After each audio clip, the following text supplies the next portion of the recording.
Hi everyone, ನಾನು ನಿಮ್ಮ ಕನ್ನಡ ಕೋರಿ Prema. Welcome back to my channel. ಆತ್ಮೀಯ ವೀಕ್ಷಕರೇ, ಇನ್ನೇನು ಶ್ರಾವಣ ಮಾಸ ಬರ್ತಾ ಇದೆ, ಹಬ್ಬಗಳ ಸಾಲು. ಹಾಗಾಗಿ ಒಳ್ಳೆ ರೆಸಿಪೀಸ್ನ ನೋಡ್ತಾ ಹೋಗೋಣ ಬನ್ನಿ. ಇವತ್ತಿನ ರೆಸಿಪಿ ಬಂದು ವಿಶೇಷವಾಗಿ ಆಲೂಗೆಡ್ಡೆಯನ್ನು ಉಪಯೋಗಿಸ್ಕೊಂಡು ಯಾವ ರೀತಿ ಚಕ್ಲಿ ಮಾಡೋದು ಅಂತ.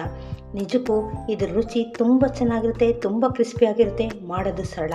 ಹಾಗಾಗಿ ಬನ್ನಿ, ಇದಕ್ಕೆ ಯಾವ ಇಂಗ್ರೀಡಿಯೆಂಟ್ಸ್ನ ಉಪಯೋಗಿಸ್ತಾ ಇದ್ದೀನಿ, ಯಾವ ರೀತಿ ಮಾಡ್ತಾ ಇದ್ದೀನಿ ಅಂತ ನೋಡ್ತಾ ಹೋಗೋಣ. ಹಾಗಾಗಿ ನಿಮ್ಮೆಲ್ಲರಿಗೂ ರೆಸಿಪಿ ಇಷ್ಟ ಆಗಿದೆ ಖಂಡಿತ ತಪ್ಪದಿರ ಸಬ್ಸ್ಕ್ರೈಬ್ ಮಾಡಿ. ನೀವಿನ್ನು ನಮ್ಮ ಚಾನಲ್ಗೆ ಹೊಸಬರಾಗಿದ್ದರೆ ಹಿಂದೆ ಸಬ್ಸ್ಕ್ರೈಬ್ ಮಾಡಿಕೊಂಡು ಬೆಲ್ ಐಕಾನ್ನ ಕ್ಲಿಕ್ ಮಾಡಿ.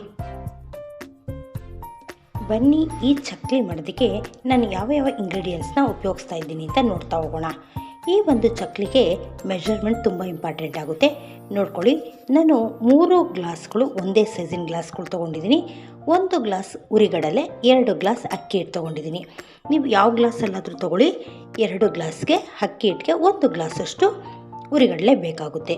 ಜೊತೆಗೆ ಈ ಪ್ರಮಾಣದ ಅಕ್ಕಿ ಹಿಟ್ಟಿಗೆ ನಾನು 1 ಸ್ಪೂನ್ ಬಿಳಿ ಎಳ್ಳು, 1 ಸ್ಪೂನ್ ಜೀರಿಗೆ, 1 ಸ್ಪೂನ್ ರೆಡ್ ಚಿಲ್ಲಿ ಪೌಡರ್, ಸ್ವಲ್ಪ ಅರಿಶಿಣ ಪೌಡರ್, 3ರಿಂದ 4 ಸ್ಪೂನಷ್ಟು ಎಣ್ಣೆನ ತೊಗೊಂಡಿದ್ದೀನಿ.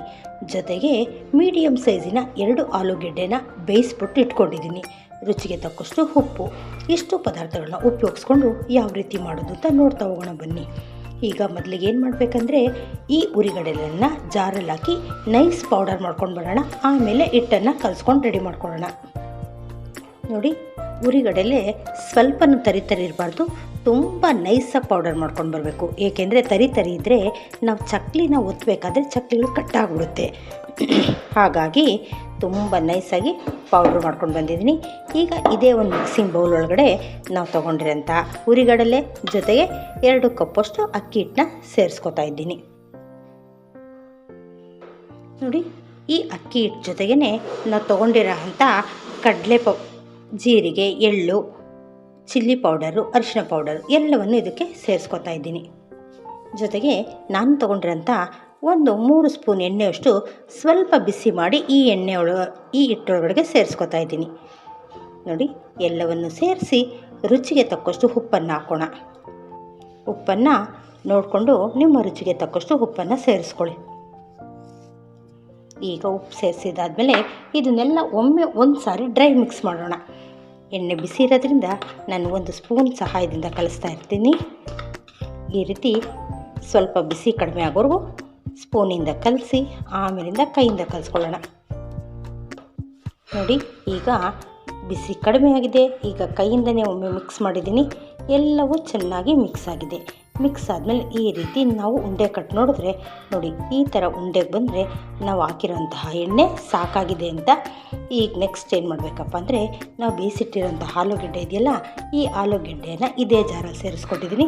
ಇದಕ್ಕೆ ಸ್ವಲ್ಪ ಒಂದು ಅರ್ಧ ಗ್ಲಾಸ್ಗಿಂತ ಕಡಿಮೆ ನೀರು ಹಾಕ್ಕೊಂಡು ಇದನ್ನು ಅಷ್ಟೇ ನೈಸಾಗಿ ನಾವು ಪೇಸ್ಟ್ ಮಾಡ್ಕೊಂಡು ಬರೋಣ. ನೋಡಿ, ಆಲೂಗೆಡ್ಡೆ ಸಹ ನಾನು ನೈಸಾಗಿ ರುಬ್ಕೊಂಡು ಬಂದಿದ್ದೀನಿ.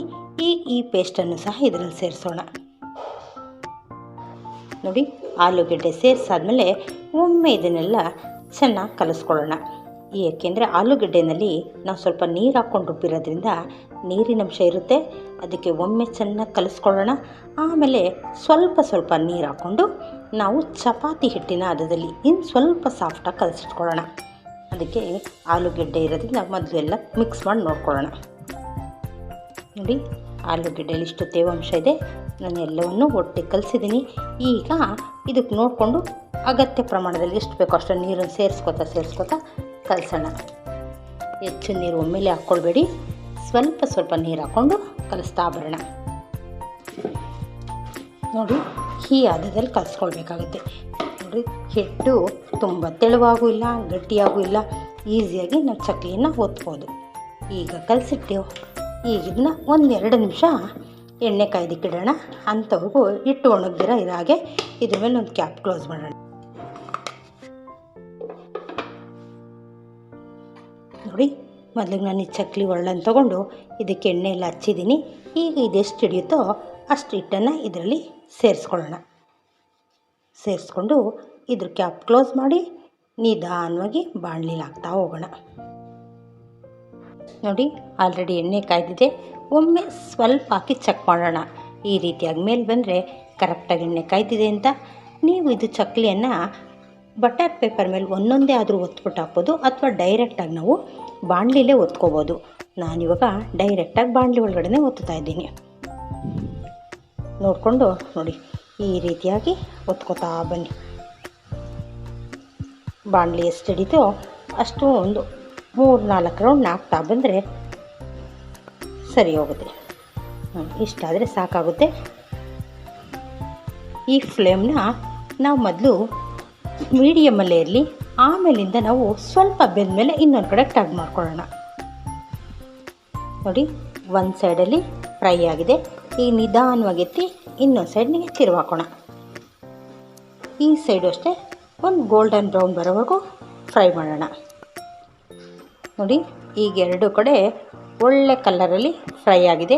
ಇಷ್ಟಿದ್ರೆ ಸಾಕಾಗುತ್ತೆ. ಈಗ ನಾವು ಇದನ್ನು ತೆಗೆದಿಟ್ಕೊಳ್ಬೋದು. ನೋಡ್ತಾ ಇದ್ದೀರಲ್ಲ, ಮೀಡಿಯಮ್ ಫ್ಲೇಮಲ್ಲೇ ಈ ರೀತಿ ನೋಡಿರಿ ಎಷ್ಟು ಗೋಲ್ಡನ್ ಕಲರ್ ಬಂದಿದೆ. ಈಗ ನಾವು ಇದನ್ನು ತೆಗೆದಿಟ್ಕೊಳ್ಳೋಣ. ನೋಡಿ, ಈಗ ಎಣ್ಣೆ ಬಿಸಿ ಇರೋದ್ರಿಂದ ಬೇಗ ಬೇಗ ಇನ್ನೊಂದು ಸಾರಿ ಹಾಕ್ಕೊಳ್ತಾ ಬರ್ಬೋದು. ಈ ರೀತಿ ನಿಧಾನವಾಗಿ ಹಾಕ್ಕೊಳ್ತಾ ಬರೋಣ.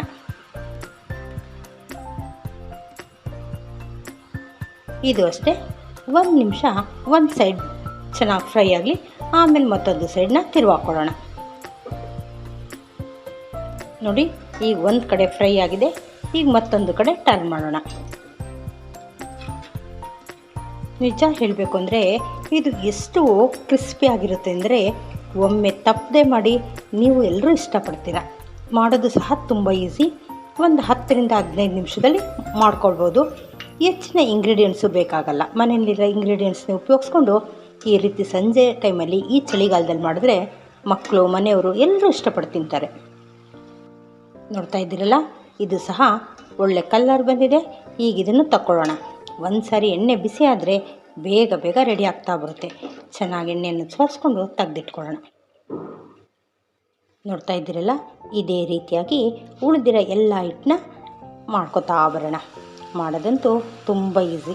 ಹೀಗೆ ಡೈರೆಕ್ಟಾಗಿ ಬಾಣಲಿಗೆ ಒತ್ಬಿಟ್ರೆ ತುಂಬ ಬೇಗ ಬೇಗ ಆಗುತ್ತೆ. ನೋಡ್ಕೊಂಡು ನೀವು ಎಷ್ಟು ಎಣ್ಣೆ ಹಾಕ್ಕೊಂಡಿರ್ತೀರೋ ಅದಕ್ಕೆ ತಕ್ಕನಾಗಿ ಹೊತ್ಕೊಳ್ಳಿ. ನೋಡಿ, ಈಗ ರೆಡಿಯಾಗಿದೆ. ಇಷ್ಟಿಷ್ಟಾದರೆ ಸಾಕು. ಕರೆಕ್ಟ್ ಒಳ್ಳೆ ಕಲರಲ್ಲಿ ಬಂದಿದೆ. ಈ ರೀತಿ ಮಾಡ್ತಾ ತೆಗೆದಿಡ್ತಾ ಹೋಗೋಣ. ನೋಡ್ತಾ ಇದ್ದೀರಲ್ಲ, ಆಲೂಗೆಡ್ಡೆಯನ್ನು ಉಪಯೋಗಿಸಿ ಚಕ್ಲಿ ರೆಡಿಯಾಗಿದೆ. ನಿಜಕ್ಕೂ ತುಂಬ ಟೇಸ್ಟಿಯಾಗಿದೆ. ಒಮ್ಮೆ ನೀವು ಟ್ರೈ ಮಾಡಿ, ಹೇಗಿತ್ತು ಅಂತ ತಪ್ಪದೆ ತಿಳಿಸಿ. ನಿಮ್ಮೆಲ್ಲರಿಗೂ ಈ ರೆಸಿಪಿ ಇಷ್ಟ ಆಗಿದ್ರೆ ಲೈಕ್, ಶೇರ್, ಸಬ್ಸ್ಕ್ರೈಬ್ ಮಾಡೋದನ್ನ ಮರಿಬೇಡಿ. Thank you.